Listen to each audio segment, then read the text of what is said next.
আসসালামু আলাইকুম সুপ্রিয় শিক্ষার্থীরা, তোমরা নিশ্চয়ই ভালো আছো। আলহামদুলিল্লাহ আমিও ভালো আছি।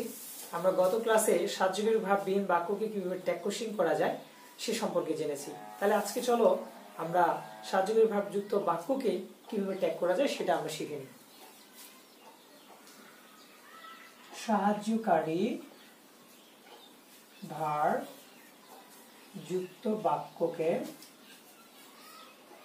ট্যাগ করার নিয়ম।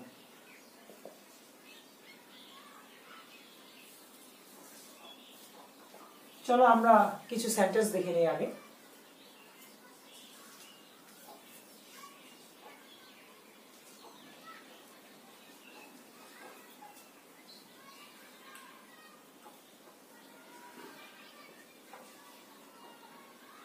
I was eating rice. They are watching TV. He has done the work.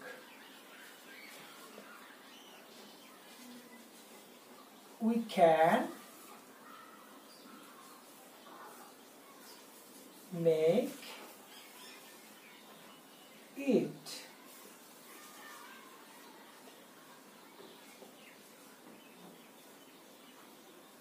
You don't understand. আমরা কিছু বাক্য দেখতে পাচ্ছি।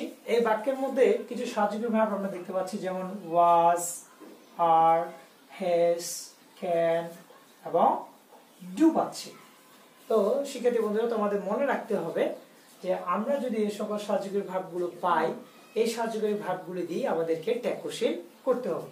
তাহলে ট্যাগ কোশ্চেনের সাহায্যকারী ভার্বটি আমার was, দ্বিতীয় বাক্যে are, তৃতীয় বাক্যে has, চতুর্থ বাক্যে can এবং পঞ্চম বাক্যে do। এরপরে আমরা দেখব যে আমার বাক্যটি পজিটিভ না নেগেটিভ আছে। তো প্রথম বাক্যটি পজিটিভ হওয়ার কারণে আমি নট নিয়ে নিলাম, দ্বিতীয়টিও নট নিয়ে নিলাম, তৃতীয়টিও নট নিয়ে নিলাম, চতুর্থটিও নট নিয়ে নিলাম।